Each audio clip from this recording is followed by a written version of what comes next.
setback. It's a Winfield Township case. About 6.5 acres serviced by well and septic. The matter was published in the Daily Herald on January 3rd, 2023. We have no comments or objections for various departments of the county. We have a letter of objection filed by the city of Warrenville. Who's the petitioner? Are you the attorney, sir? I am, yes. Why don't you step up and,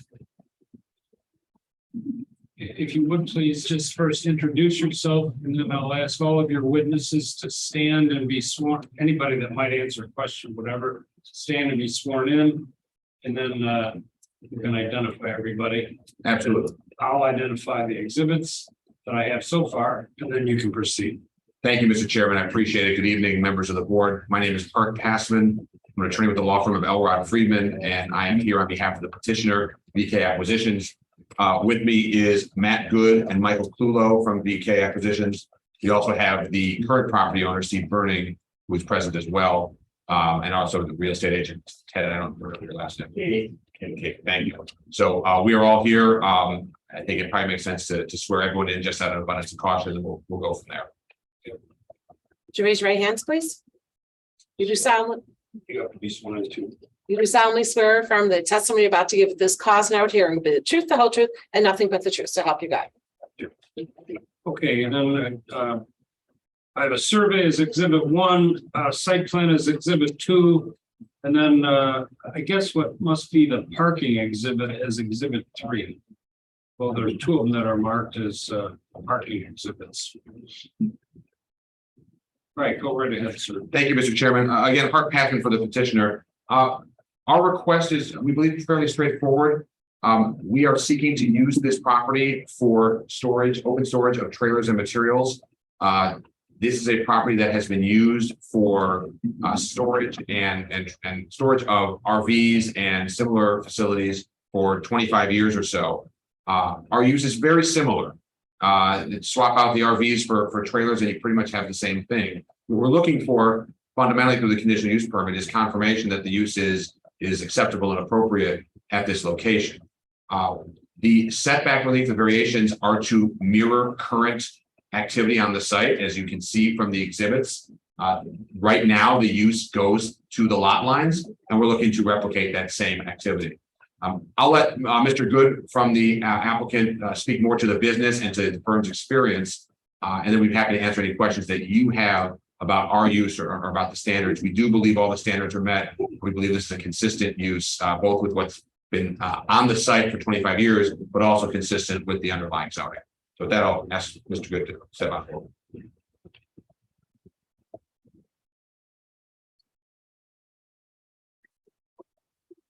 Okay. Thank you all for taking the time to meet tonight. We do appreciate that. Just for purpose of quick introduction, my name is Matt Good. I'm with Venture One Real Estate. We are based here in the Chicagoland area, and we invest in and develop industrial properties in the Chicagoland area. Just for perspective, our company was founded in 2000. We're about 30 people locally. And our projects, over the years we've acquired 200 to 250 different properties similar to this one, and so we're experienced in this area, and have taken on many similar projects in the past. So it's very consistent with what we would do, and again, just echoing what Hart had said, what we're asking for here is really confirmation that the property can continue to be used generally how it's been used in the past, and consistent with sort of how it's been operating and is still operating to date, and sort of clarifying the conditional use would be allowed, and that's for we're calling it open storage of trailers and potential materials, and then the lot line and the setbacks to 0. So happy to answer any questions that you guys might have about our business plan. So far, 2 of you have testified and effectively told us what your request is, but you haven't addressed the zoning standards. Somebody needs to do that. Yeah, I mean, I guess I could do it. I want to make sure I understand the question or answer it appropriately. You have to make a zoning presentation. You can't just tell us what you're asking. Understood, Mr. Chairman, and we appreciate that. We're definitely coming to that. We do have the standards. We've reviewed the standards from the zoning code, applicable to both types of relief, the conditional use permits and the variations. I can start with the conditional use permit standards that are set forth in the code, and I know are part of the materials you received. I know you're familiar with them.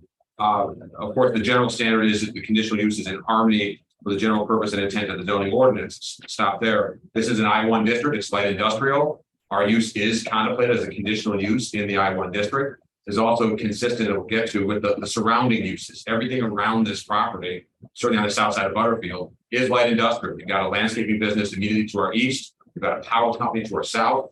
2 properties over within the city of Aurora is the FedEx freight terminal. This is a light industrial area, as anyone who knows this stretch of Butterfield knows. And the zoning ordinance contemplates that. There's a number of uses like this one that are either permitted uses or special uses in the I-1 district.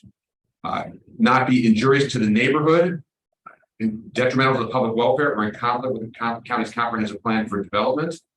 Again, we believe this use is consistent not only with its long-standing use, albeit RV trailers now for trailers, but consistent with the uses around us. This is just the nature of development in the area. We understand that the comprehensive plan does identify this as possible multifamily use in the area. Recognize that and respect that. Certainly, it's not happened yet. And in the absence of any shift in development on this stretch of Butterfield to multifamily, we think it's appropriate to continue with the longstanding industrial uses. With respect to the 7 specific criteria for conditional uses, and I can cover each and every one of these unless the board decides otherwise. The granting of conditional use will not, 1, impair an adequate supply of light and air to the adjacent property. We are not doing any construction whatsoever on the site. There is no building. There's certainly nothing. There is no light and air that's going to be obstructed at all. And even if there was, again, the uses around us are not near our property lines, nor of the type where that is a practical concern for those businesses. I do know that there is no one, to my knowledge, from any of the surrounding properties that's here. They all would have received notice. 2, increase the hazard from fire or other dangers to said property. This is a pretty common use in the area. Again, we are storing vehicles or trailers in the area, similar to what's been occurring on the site for 25 years. We received no issue with any fire hazard whatsoever. And I think it's also worth noting that the fire district did not have any comments on this property either, on this proposal. 3, diminish the value of land and buildings in the vicinity of the proposed conditional use.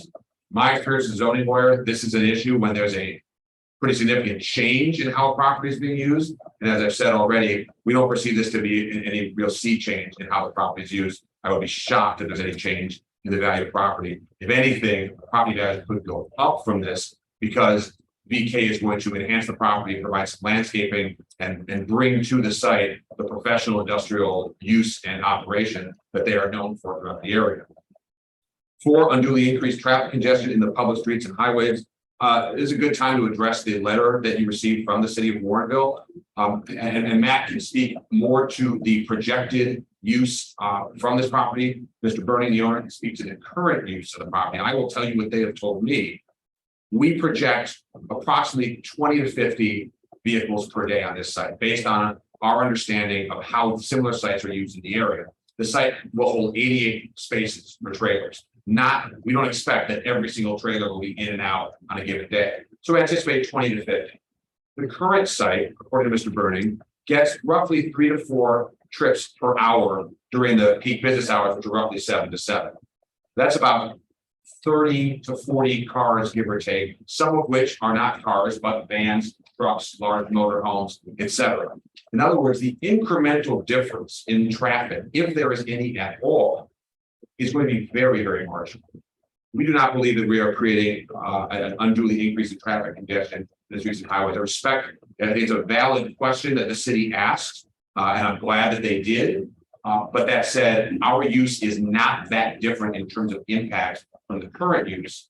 Moreover, it's worth noting Butterfield Road, according to IDOT, has average daily vehicular traffic of over 21,000 cars a day, which means the added traffic, we're talking about 10, maybe 20 vehicles a day entering there. That is just such a small fraction as to be negligible. We simply don't perceive any major impact on the roads, even a minor impact on the roads in the area or on traffic. 5, increase the potential for flood damages to adjacent property. Again, there's no construction here. There's no addition of impervious surface. We do not anticipate any problems with flooding, stormwater, or similar concerns. 6, incur additional public expense for fire protection, rescue, or relief. I mentioned before, the fire district didn't have any comments. This use is not the type that generates the enhanced need for some of those public safety services or anything else that the county or any of the neighboring governments may be otherwise required to provide. And I would say that's notably different than several of the permitted uses that are allowed in this district, which include things like restaurants, cannabis dispensaries, warehouses, different types of uses that I don't know that they create a greater risk of emergency services, but certainly ours is not greater than theirs. So we think it's actually a better use in that regard.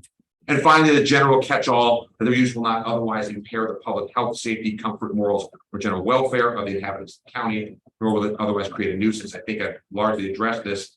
This is a consistent use. It's what's been known on the site, and it's common with the area.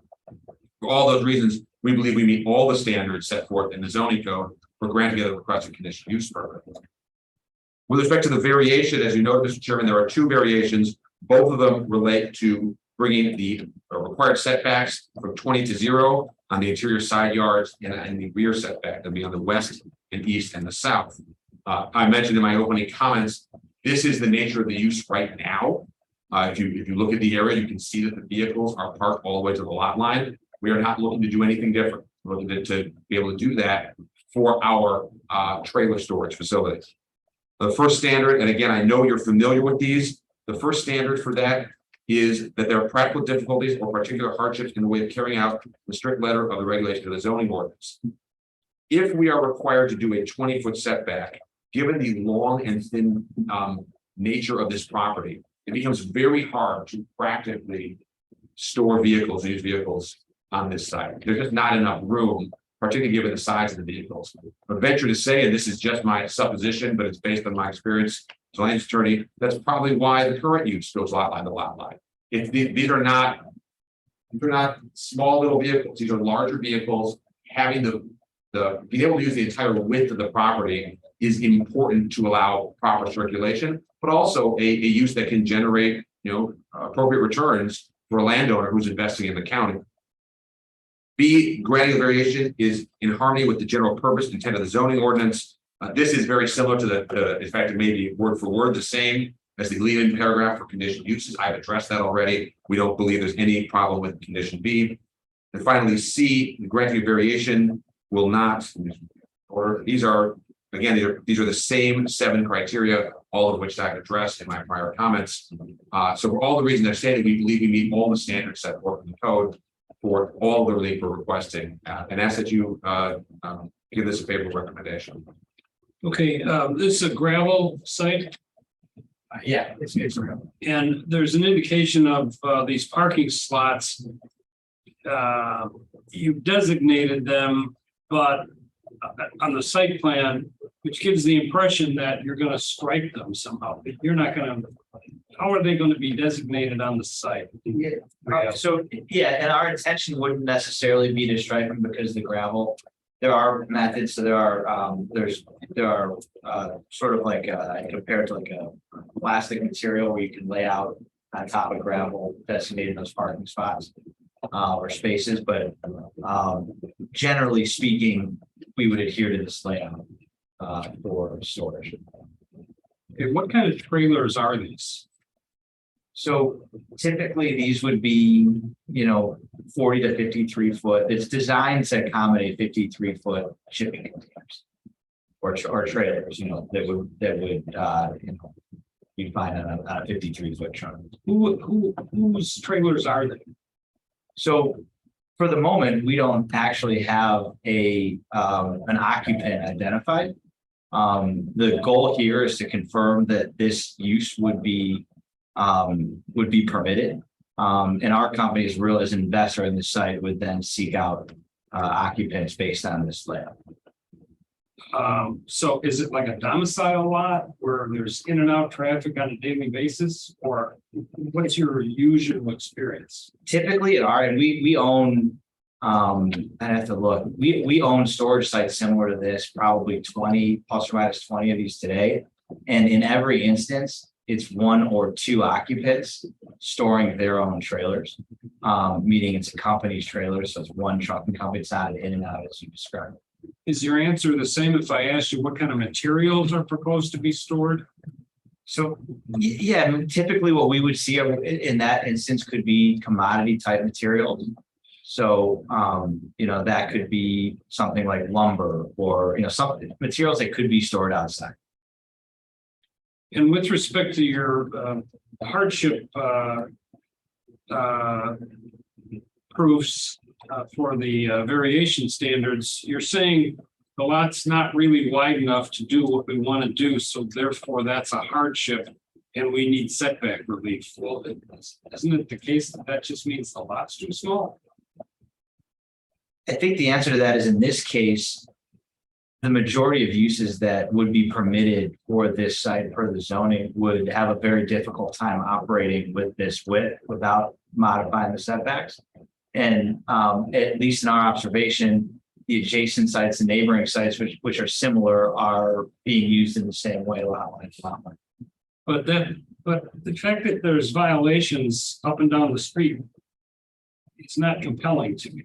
And to the extent that there's relief now for current owner to park RVs, and there are violations occurring with respect to the lot lines, that doesn't suggest that we should somehow rationalize that with variation approvals. Okay, I'm really asking whether you have any information to sort of further develop that.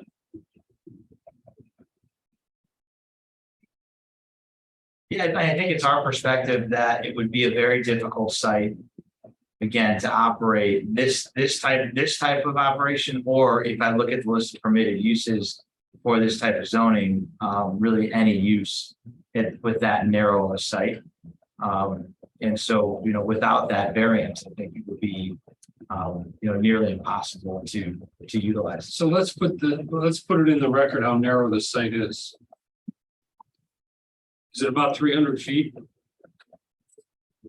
little less than that, yeah. 292? Yeah, I've got 261. Oh, I'm looking at the back. I have Yeah. 291 in the front. 292, in the back. correct, that is correct. 292 on the back and two. My eyes are bad, it's 291. If I can suggest, Mr. Chairman, there are a lot of uses that are possible on this site. This is, as we mentioned, this is a light industrial area. It's how it's developed. Does a restaurant need 300 feet? Probably not. But any of these industrial uses, if they're using the kind of larger vehicles that typically are serviced by or service those uses, they're going to need more width because the trucks are that bigger, the van's that much bigger, and it does become difficult to operate successfully within a narrower footprint. That's economics. I completely agree and understand. So the question is whether that establishes a hardship. But I'll give that some additional thought. Let's see if there's any questions from members of the board. Let's see, is this Mr. Murphy's? Well, I live, but I live in the next house.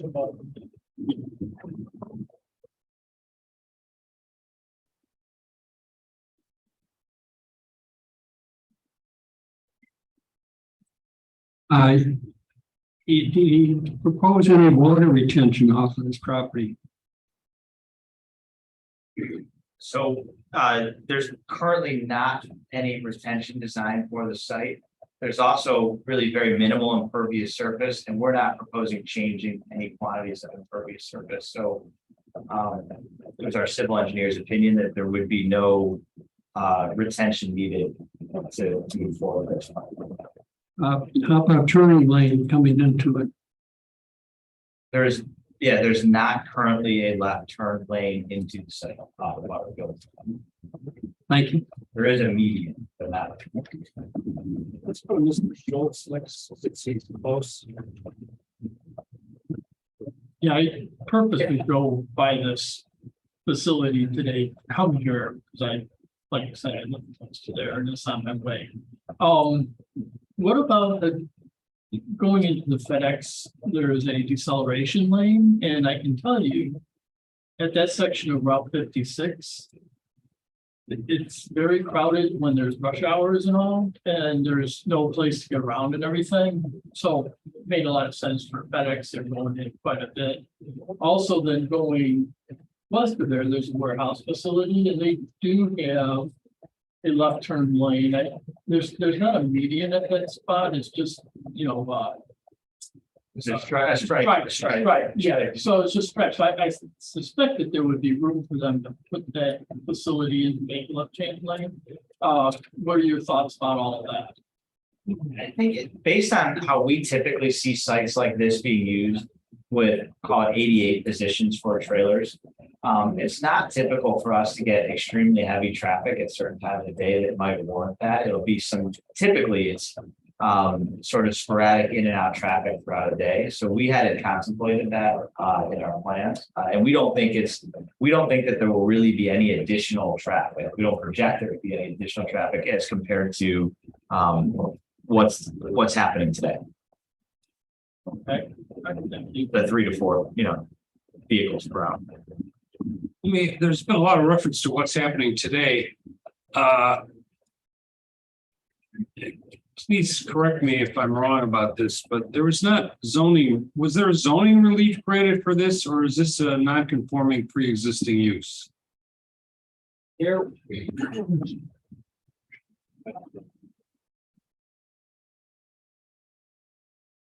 was zoning relief granted for this property probably 25 to 30 years ago for the use and the setbacks.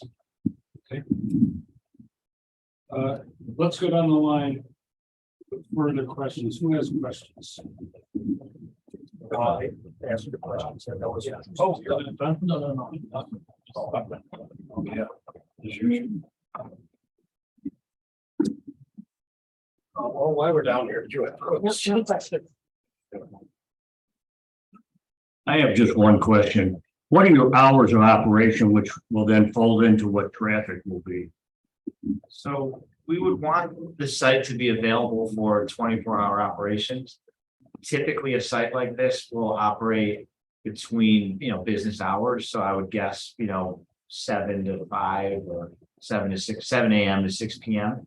At the moment, like I said, because we don't have an actual occupant identified, I can't say exactly what those. You're asking for conditional use, and we choose to put condition.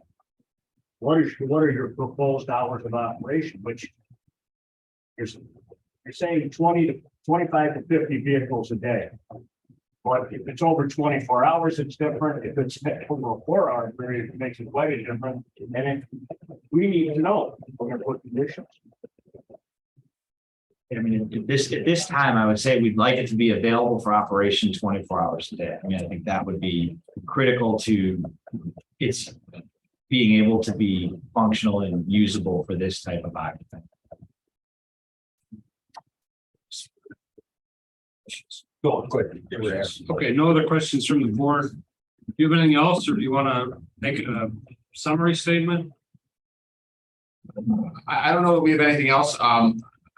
We've given out the reasons why we believe this meets the standards. Appreciate the questions. I said, I think probably the biggest concern, which we understand, has to do with the traffic usage. And as Mr. Good explained in his experience, we just don't anticipate a markedly different usage than what's been out there today. And to my knowledge, has been successful. For the reason that we've stated, we do ask again for your favorable consideration of our application. Appreciate your time. Happy to answer any other questions. Okay, thank you very much. So we'll close the public hearing and keep the record open. Well, no, I guess we'll close the public hearing and reconsider this matter in our recommendation meeting. What's the date? February 2nd?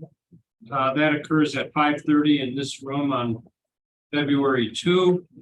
Do I understand correctly that we need to have identify that he's present, or am I supposed to do that now? we've had a visitor from the state's attorney's office who hovers over some of our meetings lately and comes up with new ideas for us. So one of those new ideas is that we need to validate reasons that we're appearing by Zoom. I understand, if I understand correctly, Zane, you had some business difficulty in making the hearing tonight. If that's the case, then just indicate the same. Yes, Chairman, that is correct. Good enough. When business difficulty, I was able to make the meeting in person. I'll indicate that I noted, I should have said this at the beginning of the hearing, but he was with us for the entire course of the hearing. So that's it. We'll close the meeting and thank you very much.